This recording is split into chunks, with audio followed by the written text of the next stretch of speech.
Good morning student. कल हम आपको चैप्टर पढ़ा रहे थे कबड्डी, उसी के आगे का चैप्टर आप देखिएगा। फर्स्ट पॉइंट आपका कबड्डी के नियम का फर्स्ट पॉइंट क्या है।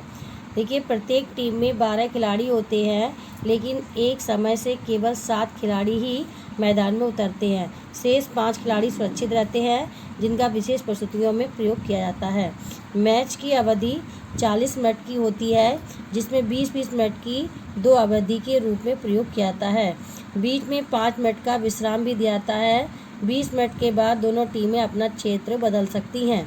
महिलाओं और जूनियर खिलाड़ियों के लिए यह अवधि 15-15 मिनट की होती है। थर्ड देखिए, जो टीम टॉस जीतती है उससे पसंदीदा या पाले का चुनाव करती है या प्रथम आक्रमण का। फोर्थ, खेल के मैदान में से बाहर जाने वाले खिलाड़ी को आउट माना जाता है। फिफ्थ, खेल आरंभ होने के बाद लॉबी को भी मैदान का हिस्सा माना जाता है। सिक्स, बचाव करने वाली टीम के खिलाड़ी का पैर पीछे वाली रेखा से बाहर निकल जाने पर उसे आउट मान लिया जाता है। रेड करने वाला खिलाड़ी लगातार कबड्डी कबड्डी बोलता रहता है। यदि वह सांस तोड़ देता है तो उसे आउट माना जाता है। अंपायर द्वारा रेडर को किसी नियम के उल्लंघन पर सचेत करने के बाद भी यदि वह नियम का उल्लंघन करता है तो उसकी बारी समाप्त कर दी जाती है तथा विपक्ष को 1 अंक दे दिया जाता है, किंतु रेडर को आउट नहीं दिया जाता है। जब रेडर विपक्षी टीम में होता है और सांस तोड़ देता है तो अंपायर उसे वापस भेज देता है और उसके द्वारा छुए गए विपक्षी खिलाड़ी आउट नहीं माने जाते हैं। यदि किसी टीम में सिर्फ 2 खिलाड़ी बच जाते हैं तो उस कप्तान को अधिकार होता है कि वह अपनी टीम के अन्य सदस्यों को बुला सकता है। इसके बदले विपक्ष को उतने अंक या लोना के 2 अंक प्रदान किए जाते हैं।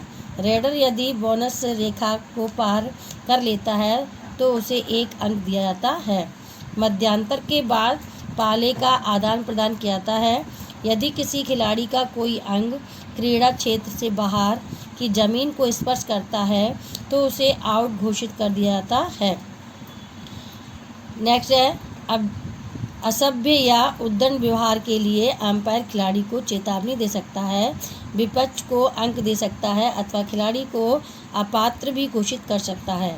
यहाँ तक कि टीम को भी अपात्र घोषित कर सकता है। नेक्स्ट है, खेल के समय एक रेफरी या अंपायर, 1 अंक लेखक तथा 2 सहायक अंक लेखक का होना अनिवार्य होता है। विशेष परिस्थितियों में कप्तान 2 बार टाइम आउट ले सकता है। यह अवधि 30-30 सेकंड की होती है, लेकिन इस अवधि में खिलाड़ी अपना स्थान नहीं छोड़ सकते हैं।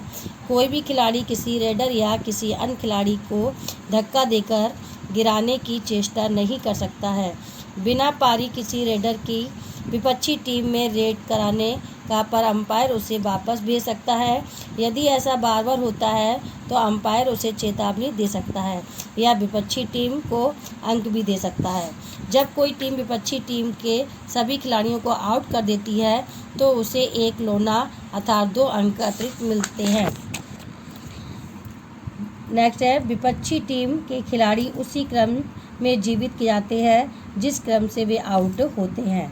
नेक्स्ट, एक बार बदले गए खिलाड़ी को पुनः खेल में प्रविष्ट नहीं किया सकता है।